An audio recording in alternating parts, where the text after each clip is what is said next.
What's going on, guys? Welcome to another Doctor Who classic review. Today I'm going to be reviewing the 7th Doctor, Sylvester McCoy story, Battlefield. This is the first story from season 26, which is of course Sylvester McCoy's final season, but it's also the final season of the classic era as a whole.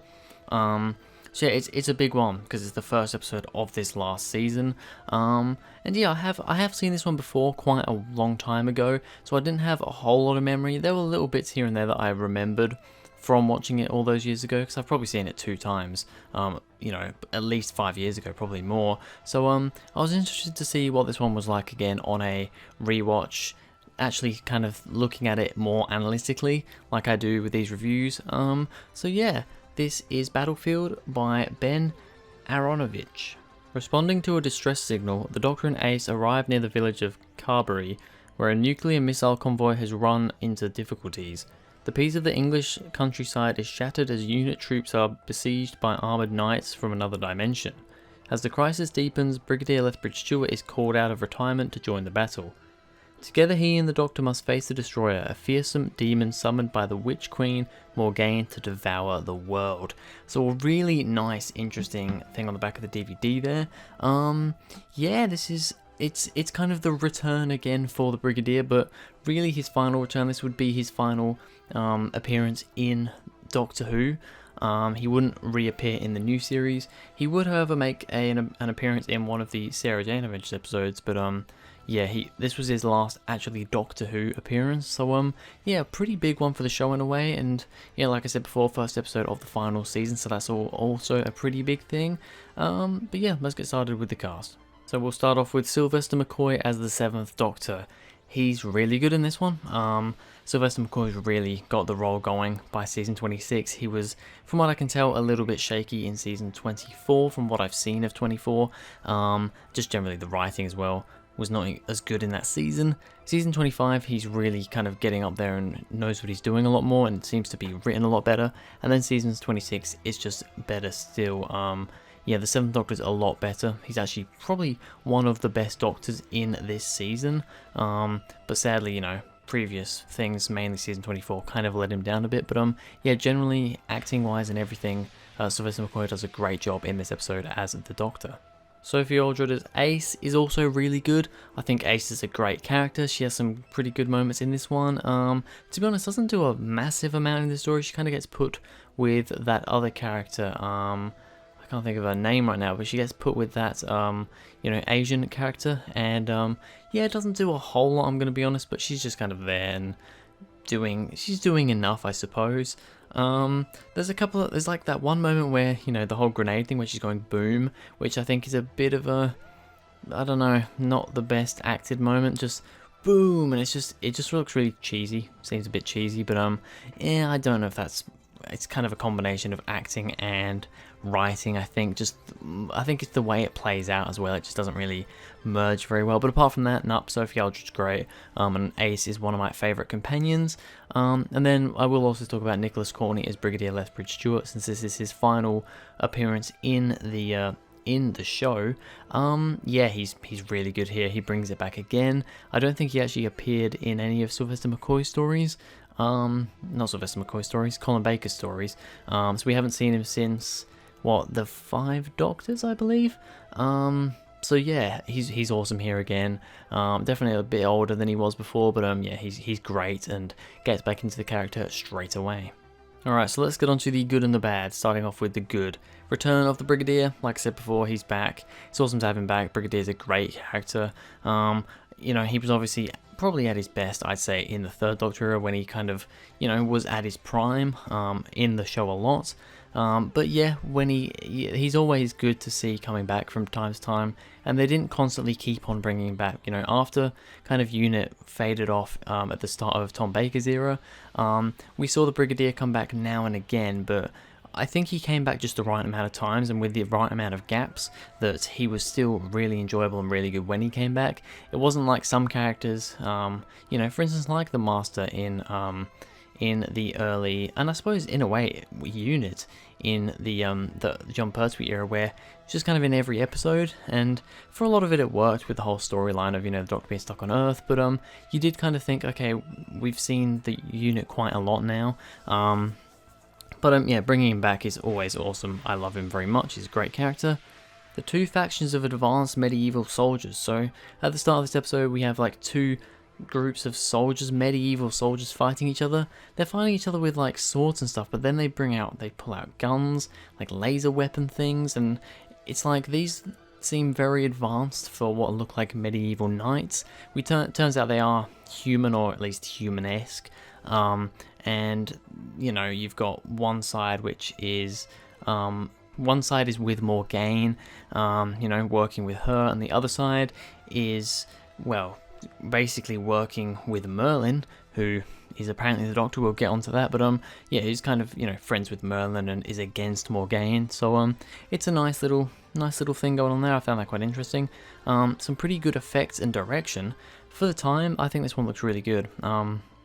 There is some really cool looking effects, at least for the time. I mean, yeah, nowadays you wouldn't really get away with using them, but back in the day, 1989, when this was made, yeah, those are some pretty decent effects that they hold up today. They're not embarrassing like some effects are from, you know, the same sort of time. So yeah, honestly, I think maybe the kind of green ghost looking thing was probably the worst effect in the whole story, and even that I thought it wasn't terrible. I could still live with it, but yeah, the rest of the stuff, explosions, and you know, the whole thing where Morgaine had like the two lights, and then when she eventually put Excalibur in between the two lights and there's kind of like a ring around it, that was just a really cool lighting effect with the smoke and everything. It just looked really good, and just the whole look of this episode, it felt newer than a lot of the classic series, which yeah, it just really, it shows that, you know, there was a progression in time here. They still weren't on a great budget, but generally times were just changing and things were getting better generally anyway. And it really shows here. Yeah, it's a very impressive looking episode in my opinion. Ace trapped in the room getting filled up with water. I'd remembered this scene actually, and I remembered, I think I watched a documentary type thing on one of the DVDs. I'm not sure if it was for Survival or for Curse of Fenric or something, about this whole water scene, you know, when the water's coming up, and apparently while they were filming that, they were getting worried because they kind of, I don't know what happened, they couldn't get her out or something, and she was worried she was actually going to drown, and that was a pretty scary moment, I imagine, for Sophie Aldred especially. Yeah, that whole scene was good. It was a nice cliffhanger to part 3 or 2, whatever it was, and I think it was part 2, and yeah, just a really intense moment, you know, the Doctor constantly getting knocked over by that green thing, and trying to save Ace. It was, eventually she just kind of gets deposited into the ocean, and she's, well, into the lake, whatever it was, and she's, you know, she's alright in the end, but yeah, very, very tense scene there. Morgaine is a good villain. I really like Morgaine as a villain. I think she does a great job. The actress who plays her, who is, let me just look up here, Jean Marsh. Jean Marsh is Morgaine. I think she's really good. She's got a great presence about her, and generally the female villains especially in Classic Who, it's really awesome to see strong female villains, because a lot of the time they are just men. So seeing a strong female villain in Classic Who especially is really, really good, and she's definitely one of the best ones. She's very menacing, very powerful. She is generally quite a threat. And yeah, I mean, the fact that she kind of turns on her own son as well, yeah, there's definitely some stuff going on there that I find quite interesting. Bessie is back. Totally didn't see that coming, totally forgot about it. I mean, as soon as we saw the car under the sheet, I kind of knew what car it was going to be.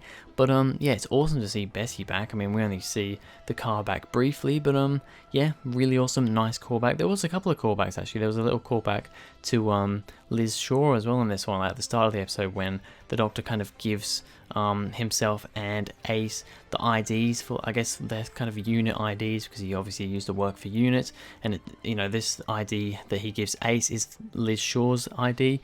I like that as a little callback. So yeah, a couple of good callbacks here. The Destroyer looks really good. Yeah, generally, once again, with the whole kind of good effects and direction and stuff for this episode, the costumes as well were good. The Knights were, like, costume design were good. I mean, they're pretty basic, but for what they were good. They were high quality from what I could tell. But the Destroyer looked so good for a classic monster.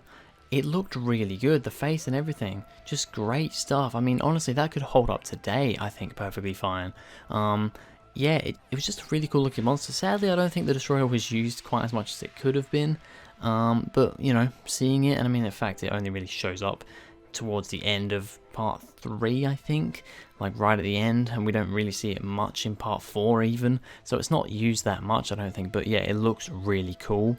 The Brigadier killing the Destroyer, I thought was an interesting thing. He uses the silver bullet, so they came in handy all together in the end. And yeah, just having the Brigadier kill the Destroyer was cool. Would it have been, because I know there was talk about just killing the Brigadier off, would it have been cool if they did? I don't know. I'm glad they didn't kill the Brigadier off, because I know they were thinking about it. I think it might have actually been Nicholas Courtney that said you should kill him off, but I think I'm glad that they didn't. You know, it's nice to know that this was kind of the end of his thing, his end of his soldiering days, and he just went and kind of retired after this. So yeah, that's always that's a nice thing to think about, and the fact that he survives is great. And then finally, so is the Dr. Merlin? This is a thing that kind of threw me a bit, but yeah, there was this whole thing about they were mistaking the Doctor as Merlin, but maybe the Doctor is Merlin, and that was kind of the pondering kind of question throughout the episode. Is the Doctor Merlin? Which is a really interesting thing to think about. Yeah, we never really got a true answer for it, but you know what? I think that's probably for the best. Alright, so just quickly onto the bad, because I have been actually going on a bit more than I thought here. Not a whole lot to say, to be honest. Not really a fan of this new Brigadier on Unit, or just Unit in general. Yeah, the new Brigadier didn't really do much for me. I'm going to be honest. It was cool that at least, especially in the 80s, they had a female Brigadier. I think that's cool. They're ahead of the times. I'm all good with that. But generally as a character and just the actress and everything, I just kind of found her annoying. I think that was generally supposed to be the point, but I did find her a bit too annoying and just not really that much of an interesting character. And Unit themselves, you know, didn't really do much, didn't have much personality themselves either.